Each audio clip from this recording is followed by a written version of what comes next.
Tariff के बाद tariff, और पूरा चीन पे निर्भर कर रहे हैं हम लोग कारोबार। सोचिए तो मेक इंडिया क्या है, विकसित भारत क्या है, अमृतकाल क्या है, डिजिटल इंडिया क्या है।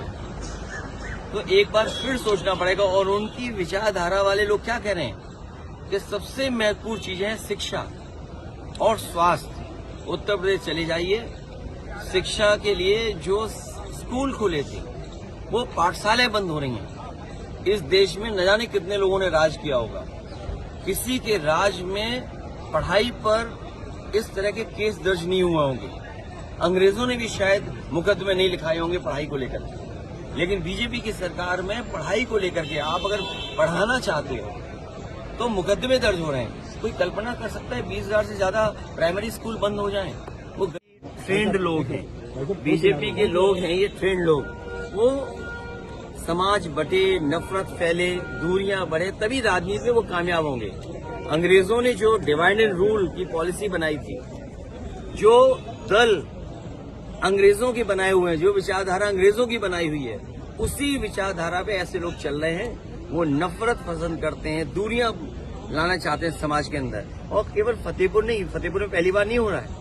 फतेहपुर में एक नौजवान की भी जान ली, जिन्होंने घटना की, कितने दबाव के बाद कार्रवाई हुई है वहां पर। इससे पहले भी कि नक्शा पास नहीं है या कोई इलीगल कंस्ट्रक्शन हो गया है, उस पर एक मस्जिद गिरा दी गई, हेरिटेज मस्जिद।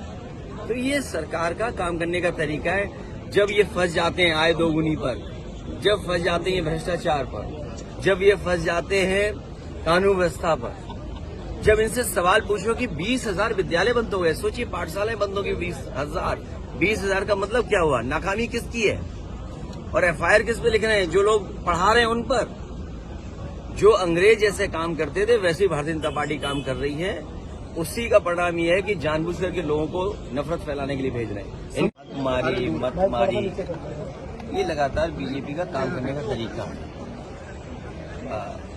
सदन में बिना चर्चा के इतना बड़ा फैसला हो गया सदन में। कोई नया परिवर्तन होने जा रहा है इनकम टैक्स बिल में। नोटबंदी हम लोगों ने देखी, जीएसटी हम लोगों ने देखी, अमेरिका से टैरिफ लग रहा हम देख रहे हैं। हमारा पूरा कारोबार व्यापार चीन पर निर्भर हो गया। तो हम कहाँ जा रहे हैं देश को लेकर? कैसे अमृत काल में विकसित भारत बनेगा? ये बड़े सवाल है। सर, आज अखिलेश जी, आप फतेहपुर में अपोजिशन हो या ना हो, हम लोग बिल पास करेंगे क्योंकि बिल जो है अब वैसे किरण रिजिजू जी अकेले फुटबॉल खेलते हैं, हम लोग को भी बुलाना चाहिए था, हम लोग भी साथ खेलते फुटबॉल। और इस सरकार का नोटबंदी भी हम लोगों ने देखा, और नोटबंदी पे ये आश्वासन दिया कि काला धन खत्म हो जाएगा और आतंकवाद खत्म हो जाएगा। दोनों चीज हम लोग देख रहे हैं। जीएसटी कानून लाकर के सरकार ने ये बताया कि इससे सरलीकरण होगा, व्यापार बढ़ेगा, कारोबार बढ़ेगा।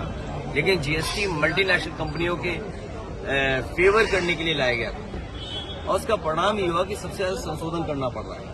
आज इनकम टैक्स बिल पास हुआ है, क्या पास किया है, उसका क्या असर पड़ेगा कारोबार पर? विदेश नीति इनकी, टैरिफ के बाद टैरिफ, और तमाम तरह की चीजें अब सामने आ रही हैं। चीन पर हमारा पूरा कारोबार निर्भर है। तो क्या संशोधन हम कर रहे हैं? क्या जीएसटी से संशोधन किया जिससे व्यापार बढ़ गया? क्या हमने नोटबंदी के बाद फैसले लिए जिससे हमारे व्यापारी और आम लोगों को लाभ पहुंचा हो? कोविड टाइम के समय जो परेशानी आई, यहाँ कोई पत्रकार ऐसा नहीं होगा जिसका उसके बाद वेतन बढ़ा हो। जो कम हुआ वो आज भी वैसा ही है।